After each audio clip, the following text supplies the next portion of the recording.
Je sais pas pourquoi vous respectez pas les équipes sud-américaines comme ça. On arrive pour te mettre un score de tennis en parlant à Botafogo. Vous pensiez quoi? Que Botafogo, champion de la Libertadores, allait arriver comme ça contre Paris et prendre 6, 7, 8 buts? Vous avez toujours pas compris ce que c'était le football sud-américain. On va revenir sur ça, on va revenir sur la prestation de Messi, son coup franc incroyable et historique. N'hésitez pas à participer dans les commentaires.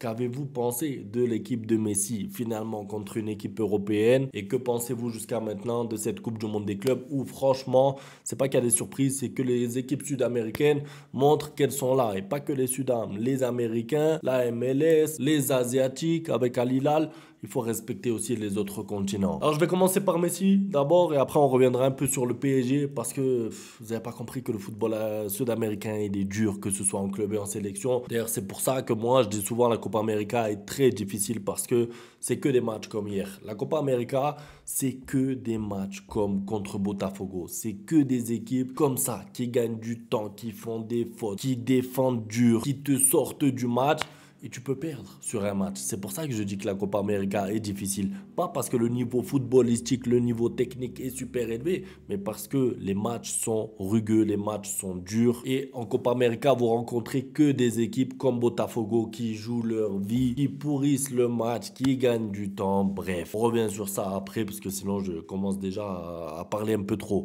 On arrive sur Messi donc, un coup franc incroyable et un match d'homme. Pourquoi je dis un match d'homme? Parce que le petit là-bas, il est blessé. Il est blessé, il a mal. Je l'ai vu, je le connais. Il a mal à la cuisse, il se tient la cuisse et malgré ça, il va te chercher la victoire, il va t'aider à aller gagner ce match. Et encore une fois, c'est pas juste avec le but parce que moi, c'est ce qui m'a fait aimer Messi en fait, c'est que il est pas dans la surface à attendre de pousser la balle et on dit waouh, incroyable, il a mis un but, oh, waouh, il est trop fort, la longévité 37, 38, 40 ans. Non, c'est la manière en fait, c'est le contenu de son match.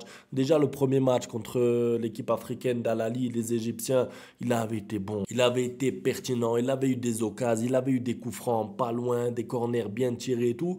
Malheureusement, c'est pour quelques petits détails, un poteau, une barre. Il n'avait pas marqué, on avait dit, oh, Messi, 37 ans, il avance plus, il est nul. C'est pas vrai, son match avait été pertinent. Mais là, le match d'hier contre un Européen, parce que c'est Porto en face.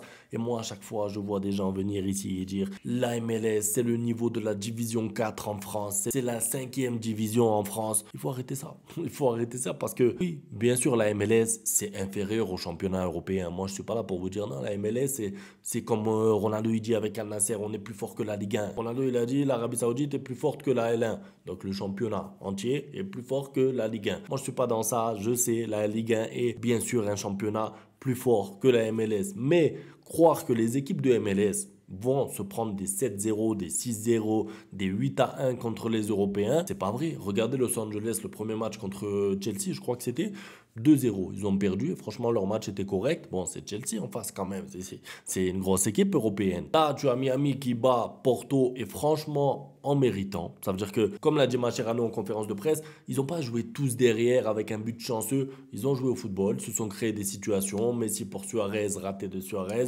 Alors bien sûr, ils ont souffert aussi défensivement. Mais mine de rien, ils ont encaissé qu'un but et c'est un penalty. D'ailleurs, premier match, ils avaient concédé déjà un penalty. Pourquoi je dis ça? Parce qu'il y en a qui aiment bien dire que l'équipe de Messi est avantagée tout le temps et tout. C'est pas vrai. Et je suis content parce que ils prouvent qu'ils n'ont pas été invités pour rien. Parce qu'il y a Messi qui vont faire de la figuration. Pas du tout. Match nul, premier match. Victoire, deuxième match contre des Européens. Attention, je dis pas qu'ils vont gagner la compétition. Je suis réaliste. Je sais qu'en huitième, ils sortent. Que ce soit PSG, Atlético, je sais pas qui en face. Normalement, en huitième, ils sortent. Voilà, je suis conscient. Mais en tout cas, ils sont là. Ils font leur compétition. Messi contre des Européens nous fait vibrer encore. Il aurait pu être passeur décisif deux fois dans le match. Une passe incroyable pour Suarez, une passe pour Fafa de la tête à la fin, qui peut d'ailleurs lui remettre. Malheureusement, ça aurait été un doublé. Et il marque un coup franc magnifique. D'ailleurs, en parlant de coup franc, 34, donc depuis 2018, regardez bien, 34 coups francs marqués, 33 pénaltys marqués. Ça veut dire que on dit que Messi a que des pénaltys et tout, mais je ne sais pas si vous vous rendez compte du nombre de pénaltys qu'il a eu depuis 2018 en comparaison à un autre joueur. Parce que pour parler de Penaldo, là rapidement, c'est le double. 72 pénaltys, je crois, depuis 2018, c'est juste incroyable. Ça,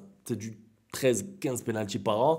Messi, il a eu 2 pénaltys depuis la Coupe du Monde. Depuis presque 3 ans, il tourne à un pénalty par an. Il a mis plus de coups francs que de pénaltys. C'est une folie. D'ailleurs, pourquoi je disais historique dans l'intro? Parce qu'en fait, c'est la première fois qu'un club de la MLS ou de la CONCACAF a gagné un club européen en Coupe du Monde. Alors, vous allez me dire, oui, mais c'est parce que c'est le nouveau format. Oui, c'est vrai, ça aide parce qu'en fait, il y a plus de matchs. Donc, évidemment, tu peux rencontrer plus d'Européens et du coup, tu as plus de chances d'en battre un. C'est la réalité. Mais mine de rien, depuis des années et des années, il y a la Coupe du Monde des clubs tous les ans. C'est pas juste tous les 4 ans. Tous les ans, elle a lieu. Et à chaque fois, il y a une équipe de MLS. À chaque fois, il y a une équipe de la CONCACAF. Et il n'y a aucune équipe capable de battre des Européens. La première équipe qui l'a fait, c'est Messi. Le premier coup franc marqué dans la Coupe du Monde des clubs nouveau format, c'est Messi. Je crois, hein, parce que j'ai pas vu tous les matchs. J'ai vu pas mal de matchs, mais pas tous. Je crois qu'il n'y avait pas eu de coup franc encore dans la compétition. Messi qui arrive donc à 1250 contributions. Donc, c'est les buts plus les passes. Et encore une fois, ça, c'est la force de Messi. Le fait d'avoir autant de possibilités pour être efficace pour son équipe et encore une fois, pas juste attendre dans la surface, pouvoir dribbler, pouvoir créer, pouvoir tirer, pouvoir marquer, pouvoir passer, c'est fort. 1106 matchs en plus, ça veut dire qu'il a un ratio positif. Ça veut dire qu'il fait plus de buts ou de passes par match que ce qu'il joue de match. C'est incroyable. Et encore, franchement, il n'est pas dans une bonne équipe. On va pas se mentir. Oui, Porto, c'était pas non plus Manchester City, c'était pas le Real, c'est pas un cadre européen. Mais encore une fois, quand on me dit la MLS, c'est nul, c'est niveau division 4, j'ai vu Messi, vraiment, je vous le dis, j'ai vu Messi galérer dans des matchs de MLS où il touchait 10, 15 ballons, beaucoup plus que hier. Hier, il a pu jouer un peu son jeu, passe, parce qu'en fait, c'est des équipes européennes en face. Donc, ça joue au football à terre, ce qui convient à Messi, encore une fois. Petit point sur le classement des coups francs, incroyable. Donc, Juninho premier, Pelé deuxième, Messi troisième avec 68. Donc, petite mise à jour, un coup franc de plus. Est-ce qu'il peut aller chercher Juninho? La vérité, c'est dur. Je pense pas. Je pense pas qu'il mettra 9 buts, tout simplement parce que je ne sais pas combien de temps il jouera encore. Je crois que l'année dernière, il avait mis 0 coup franc ou 1. Là, il en a mis 2 déjà depuis le début de l'année. Bon, ça dépend en fait de son rythme, un peu de réussite aussi. Des fois, il touche les poteaux. Mais je ne pense pas qu'il ira chercher Juninho. Par contre, Pelé à 70, il peut. Il peut finir deuxième meilleur tireur de coup franc de l'histoire. Et de toute façon, s'il reste deuxième, moi, ça ne me dérange pas parce que Juninho, c'était... Ah, moi, je regardais les matchs de Lyon quand j'étais petit. Voilà, c'était le maître en la matière. On respecte, on sait respecter. Donc, les chiffres ne mentent pas. Juninho, premier, et c'est mérité. Donc, voilà pour Messi. On va continuer à le suivre dans la compétition. Je ne sais pas s'il jouera le troisième match. La vérité, c'est que je l'ai vu blessé. Il se touchait, ça a l'air musculaire. Je ne sais pas s'il jouera contre Palmeiras. Même s'il joue, il sera diminué. C'était un peu compliqué pour lui à deuxième mi-temps parce que vers la 50e, il commence à se toucher. Donc, quand il marque le coup franc, 5 minutes après, il fait une accélération, il est hors jeu et il se touche. Ils lui ont fait des massages, etc. Mais je ne sais pas s'il sera au point en fait pour jouer le prochain match ou en tout cas s'il pourra vraiment être influent dans le match. C'est ça le petit problème Messi maintenant qui arrive en fin de carrière. Ça fait partie du jeu parce que comme je l'ai dit, comme lui il crée et tout, il n'a pas que à attendre dans la surface. Forcément, il se dépense plus, il prend plus de risques avec son corps. C'est pas grave, c'est les risques du métier. Fini par donc les Parisiens qui ont la rage. Ils ont la rage parce que ils ont perdu un match. Vous venez de gagner de la Ligue des Champions, les Parisiens. Laissez un peu le monde du football gagner de temps en temps. Vous avez été la meilleure équipe d'Europe, mais par contre, encore une fois, je reviens sur ces débats-là. Football sud-am, football européen, football asiatique et tout. Il y en a qui pensent vraiment que les équipes de Sud-Amérique, c'est Auckland. Il y en a qui pensent que dès que tu joues contre Boca Junior, ou River Plate, ou Monterrey, parce que Monterrey aussi, ils ont fait quoi? Match nul, je crois, contre l'Inter Milan. Eh ouais.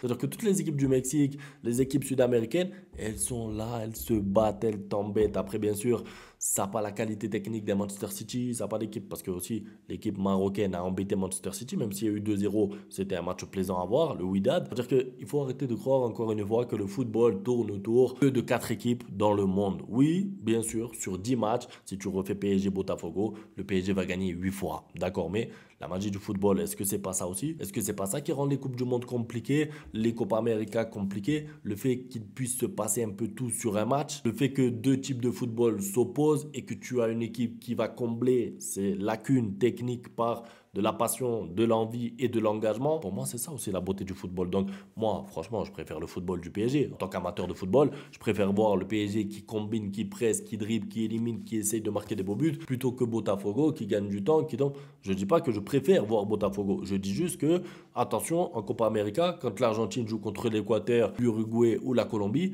c'est exactement des matchs comme ça, des matchs pièges, des matchs où dès que tu es mené au score, ça devient trop difficile parce que l'équipe en face est tous derrière qui gagne du temps. Donc encore une fois, mettons du respect sur le football sud-américain, africain, voire même asiatique. C'est des footballs différents, c'est des footballs moins plaisants à voir, mais de temps en temps, c'est tout aussi efficace. Vous croyez que Simeone, il sort d'où? De l'Argentine. Il sort de l'Amérique du Sud. Bon, c'est tout pour la vidéo. En tout cas, c'était pour revenir un petit peu rapidement sur Messi, sur la Coupe du Monde des clubs qui a lieu actuellement. On se retrouve demain pour la suite de l'actualité. Ciao.